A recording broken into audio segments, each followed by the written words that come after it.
সময়টা ২০ মার্চ ২০২৫। আসন্ন ঈদ উল ফিতর উপলক্ষে বিআরটিসির প্রস্তুতি সংক্রান্ত সংবাদ সংগ্রহে বিআরটিসির মতিঝিল ডিপোতে যান ঢাকা মেলের দুই সাংবাদিক ইলিয়াস হোসেন ও শরীফুল ইসলাম। বেলা ১:৩০টায় সেখানকার অপারেশন ম্যানেজার ওমর ফারুক মেহেদির রুমের সামনে দাঁড়ালে পাশের কক্ষ থেকে দুই সাংবাদিককে উদ্দেশ্য করে অকথ্য ভাষায় গালিগালাজ করেন হিসাব রক্ষণ কর্মকর্তা ইসরাত উম্মে সালমা। গালিগালাজ করেই ক্ষান্ত হননি তারা। শালীনতা বজায় রেখে কথা বলতে বলায় পাশ থেকে তেড়ে আসেন ইকবাল নামে একজন, যিনি দুই সাংবাদিককে টেনে নিয়ে যান ইসরাত উম্মে সালমার রুমে। এ সময় ভুক্তভোগী সাংবাদিকগণের পেশাগত পরিচয় হিসেবে গলায় আইডি কার্ড থাকা সত্ত্বেও ফার্স্ট ক্লাস অফিসারের পরিচয় দিয়ে ইসরাত উম্মে সালমার নেতৃত্বে কক্ষে থাকা ইকবাল সহ আরেকজন নারী শুরু করেন আরও বাজে ব্যবহার। এখানে শেষ নয়, এক পর্যায়ে সাক্ষাৎকার না নিয়ে অফিসের নিচে মূল গেটের কাছে চলে আসেন দুই সাংবাদিক।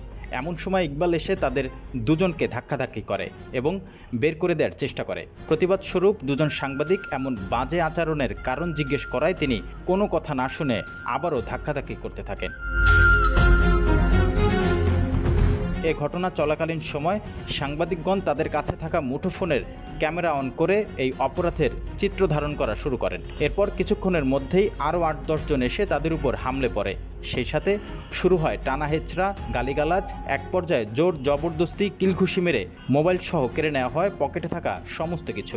পরবর্তীতে সাংবাদিকদের ম্যানেজারের কক্ষে নিয়ে তার নির্দেশে সহকারী প্রশাসনিক কর্মকর্তা রাকিবুল আলম সহ ৮ থেকে ১০ জন মিলে জোরপূর্বক ভুক্তভোগী সাংবাদিকদের আঙুলের ছাপ নিয়ে মোবাইলের লক খুলে ফোন থেকে ডিলিট করা হয় হামলার সমস্ত ভিডিও।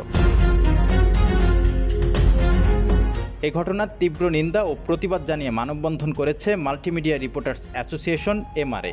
গত ২৩ মার্চ রোববার এক সংবাদ বিজ্ঞপ্তির মাধ্যমে সংগঠনটির সভাপতি ফখরুল ইসলাম ও সাধারণ সম্পাদক আক্তারুজ্জামান এই প্রতিবাদ জানান এবং ২৪ মার্চ দুপুরে বিআরটিসির মতিঝিল ডিপোর সামনে তারা মানববন্ধন করেন। এ সময় তারা গণমাধ্যম কর্মীদের উপর হামলার ঘটনায় তীব্র নিন্দা ও প্রতিবাদ জানান এবং স্বল্প সময়ের মধ্যে অপরাধীদের গ্রেফতার করে তাদের দৃষ্টান্তমূলক শাস্তি নিশ্চিত করার দাবি জানান।